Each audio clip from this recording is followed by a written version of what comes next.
আমার চ্যানেলটা লাইক করবেন, সাবস্ক্রাইব করবেন, শেয়ার করবেন, বেল আইকনটা প্রেস করবেন। সাবস্ক্রাইব করতে ভুলবেন না। আসসালামু আলাইকুম দর্শক, শেখ হাসিনাকে ফেরত দিবে ভারত কি আকাশ থেকে পড়লেন? জি না, এই কথাটি আমি বলিনি। ভারতের পররাষ্ট্র সচিব সম্প্রতি বিক্রম মিশ্রি নাকি এই কথাটি বলেছেন। এই ব্যাপারে বাংলাদেশের সাথে একসঙ্গে কাজ করবে ভারত। বিক্রম মিশ্রির ভাষা অনুযায়ী ভারত বাংলাদেশের সাথে একসাথে কাজ করবে। ভাই, আপনাদেরকে দুই সাথে কাজ করার জন্য কেউ বলেছিল? আপনারা একটা বছর বাংলাদেশের সাথে বাংলাদেশকে যে নির্যাতনটা করেছেন শেখ হাসিনা পরবর্তীতে, বাংলাদেশ তো আপনাদের শত্রুভাবাপন্ন দেশ ছিল না, আপনারাই বানিয়েছেন। বাংলাদেশের সাথে কাজ করবে, বাংলাদেশের সরকারের সাথে ভারত সরকার একসাথে কাজ করবে। দিল্লি এতদিন মনে করতো হাসিনা এবং আওয়ামী লীগ ছাড়া আর কিছুই মানবে না ভারত এবং দিল্লির মনোভাবের এখন পরিবর্তন হয়েছে বলে মনে হচ্ছে। কারণ দিল্লি অনেকভাবে দেখেছে বাংলাদেশকে কাবু করতে পারছে না, না বাংলাদেশ সরকারকে কাবু করতে পারছে, না ডক্টর ইউনূস সাহেবকে কাবু করতে পারছে, না বাংলাদেশকে কাবু করতে পারছে। অনেক হুমকি ধুমকি দিয়েছিল এই এক বছর, কোনো কাজ হয় না। সীমান্তে অনেক রকম নির্যাতন, অনেক রকম পুশিন, অনেক রকম করে দেখেছে। আমাদের বন্ধ করে দিয়েছে, এক্সপোর্ট বন্ধ করে দিয়েছিল ভারত, পেঁয়াজ, চাল, নিত্য নৈমিত্তিক। ভারতে ভিসা বন্ধ করে দিয়েছিল, এমনকি চিকিৎসা ভিসা পর্যন্ত ভারত বন্ধ করেছিল। অনেকভাবে চেষ্টা করেছে, হিতে বিপরীত হয়ে গেছে। ভারতের বিনিময়ে ভারতের অর্থনীতি দিন শেষে একেবারে ডাল হয়ে গেছে। অর্থনীতি ভারতের সর্বনিম্ন পর্যায়ে চলে গেছে অর্থনীতি বাংলাদেশের সাথে এটা করার পর। এর মধ্যে আবার আমেরিকা ডোনাল্ড ট্রাম্প 50% ট্যারিফ বসিয়েছে এক্সপোর্টের উপর। আর ভারত থেকে কোনো মানুষ আমেরিকা গেলে এবং ব্যবসা পড়তে গেলে তাকে বাংলাদেশি টাকায় 1,21,00,000 টাকা জমা দিতে হবে। এটা অফেরতযোগ্য। সব দিক দিয়ে ভারত এখন চাপের মধ্যে আছে। প্রতিবেশী কোনো একটা দেশের সাথে ভারতে এখন বন্ধুত্বমূলক সম্পর্ক নেই, সবগুলোর সাথে বৈরীভাবাপন্ন ভারত। এখন মনে হচ্ছে দিল্লির মনোভাবের পরিবর্তন হয়েছে বাংলাদেশের ব্যাপারে। না হয়ে কি করবে? দিল্লি সেই হুমকি ধুমকি এখন আগের মতো নাই বাংলাদেশের প্রতি। এখন বিড়ালের মতো মিয়াও মিয়াও করে ভারত। দিল্লির এমন বোধোদয়ে মনে হচ্ছে এমনি হয় নাই। ভারতের অর্থনীতির টনক নড়েছে, যেটা নরেন্দ্র মোদীর বিপক্ষে গেছে জনসমর্থন এই সমস্ত এগুলো করতে গিয়ে, যার কারণে দিল্লির মোদীর মনোভাবের পরিবর্তন হয়েছে। ভারতের সাথে হাসিনা একটি বন্ধু প্রত্যাপন চুক্তি করেছিল, যার সূত্র ধরে অনুপ চেটিয়া পরেশ রাওকে ভারতের কাছে ফেরত দিয়েছিল। এখন ভারতের বাঘা নেতারা বলছে হাসিনাকে বাংলাদেশের মানুষ যদি ভারতে ঢুকে থাকে তাহলে প্রথম হাসিনাকে দিয়ে পুশব্যাক করার জন্য। অর্থাৎ প্রথমে হাসিনাকে সীমান্তে দিয়ে বাংলাদেশে ঢুকিয়ে দেওয়া, বাংলাদেশকে জানিয়ে। তারপর অন্য মানুষ যারা অবৈধ যদি কেউ ঢুকে থাকে তাহলে তাদেরকে করবে। ভারতে 1 বছর চরম একগুঁয়েমি করেছে মোদি বাংলাদেশ এবং বাংলাদেশের মানুষের সাথে, কিন্তু ইতে হয়েছে বিপরীত, বুমেরাং হয়ে দেখা দিয়েছে। ব্যবসা বাণিজ্যের ধস নেমে গেছে। কলকাতাতে ব্যবসা শেষ। বাংলাদেশি নির্ভর যে ব্যবসাগুলো, চিকিৎসা ব্যবসা, অন্যান্য বাণিজ্য, মার্কেট, কলকাতার অর্থনীতি, ভারতের অর্থনীতি, দিল্লির অর্থনীতির মধ্যে একটা বিশাল প্রভাব ফেলে দিয়েছে। ধ্বংস হয়েছে ভারতের অর্থনীতি।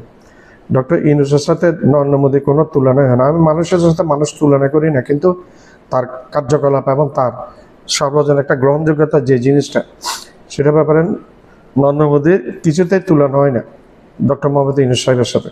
তা ভারতীয়রা এখন বুঝতে পেরেছে। আমি কিছু ইউটিউবার দেখি যে তারা বলছে যে ডক্টর ইউনূস সাহেবের মতো যদি আমরা একটা প্রধানমন্ত্রী পাইতাম তাহলে আমাদের দেশের অনেক উন্নতি হতো। এটা ভারতীয়দের বোধোদয়, ভারতের নামকরা সাংবাদিকদের বোধোদয়। প্রত্যেকটা বছর বাংলাদেশের এমন কোনো নজির নাই যে দুর্গাপূজাতে কোনো সন্ত্রাস হয় না, কোনো রকম বিশৃঙ্খলা হয় না। কিন্তু এই বছর একমাত্র ব্যতিক্রম। যেটা ভারতীয় যে সমস্ত বাঁকা বাঁকা মিডিয়াগুলো বাংলাদেশের বিপক্ষে ছিল, ডক্টর ইউনূসের বিপক্ষে ছিল, এখন তারা ডক্টর ইউনূস এবং বাংলাদেশের প্রশংসা খই ফুটছে তাদের মুখ দিয়ে।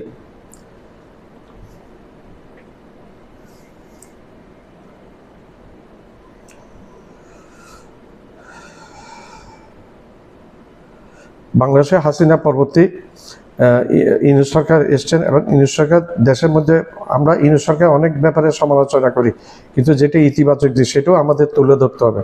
কিছু কিছু এখন তুলে ধরছে ভারতীয় সাংবাদিক এবং ভারতীয় নামকরা সাংবাদিকগুলো। দ্য ইকোনমিক টাইমসে বলেছে ভারত শেখ হাসিনাকে বাংলাদেশের কাছে ফেরত দিবে।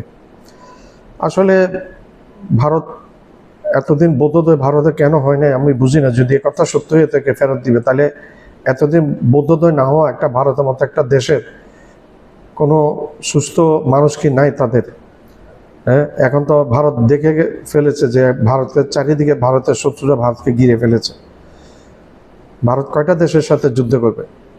বাংলাদেশের সাথে পাকিস্তানের সম্পর্ক ভালো হয়ে গেছে। পাকিস্তান সৌদি আরব যে চুক্তিটা করেছে সেটা তুরস্ক করবে, ইরানও করবে পাকিস্তানের সাথে, এবং সাথে কাতারও করবে, এবং দুবাই আরব আমিরাতও করবে সেই চুক্তিটা।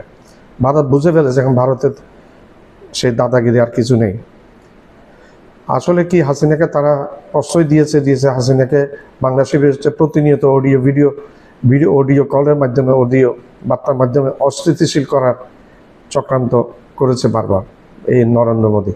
এবং গত 1-1.5 মাস আগে এস আলমের সাথে গোপনে বৈঠক হয়েছে, শোনা যায় দিল্লিতে ভাড়া করে, এবং বেশ কয়েক হাজার কোটি টাকা এস আলম দিয়েছে শেখ হাসিনাকে বাংলাদেশে অস্থিতিশীলতা সৃষ্টি করার জন্য। হাসিনা আসলে একজন খুনি। হাসিনা ক্ষমতায় এসে মাত্র প্রথমে বিডিআর হত্যাকাণ্ড করে সেনাবাহিনীর 56 জন অফিসার খুন করেছে সাথে মিলে, ভারতের সাথে মিলে, যেন সেনাবাহিনী মাথা তুলতে না পারে, এবং আজীবন ভারতের কাছে মাথা নত করেছে, মেরুদণ্ডটা ভেঙে দেওয়ার চেষ্টা করেছে। এখন বাংলাদেশ আবার পুনরায় মাথা তুলে দাঁড়াতে চেষ্টা করছে, এবং একদিন দাঁড়াবে ইনশাল্লাহ। দ্রুত তো তা হয় না, একটা সময়ের ব্যাপার, সময় নেই। হাসিনা একজন খুনি, বিডিআর হত্যাকাণ্ডে খুনি করেছে, হেফাজতে খুন করেছে। তারপর গত বছর 2024 সালে জুলাই আগস্টে 1400 ছাত্র খুনি। এটা আমার কথা না, এটা জাতিসংঘের মানবাধিকার সংস্থার রিপোর্ট অনুযায়ী একটা সার্টিফিকেট দিয়েছে যে হাসিনার নির্দেশে খুন হয়েছে বাংলাদেশের ছাত্ররা, এবং কিছু জনতাও খুন হয়েছে, এবং 130-35 জনের মতো শিশুরাও রেহাই পায় না, খুন হয়েছে হাসিনার নির্দেশে।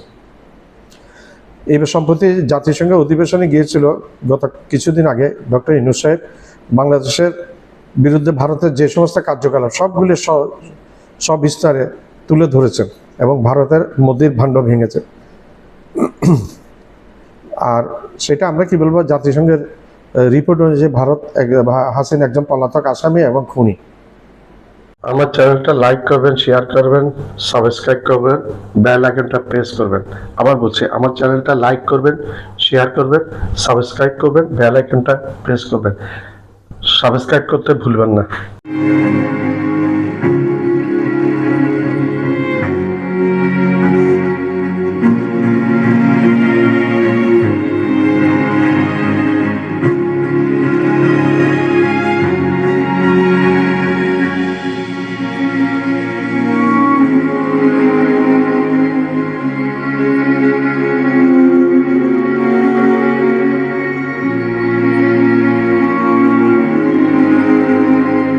আমার চ্যানেলটা লাইক করবেন, শেয়ার করবেন, সাবস্ক্রাইব করবেন, বেল আইকনটা প্রেস করবেন।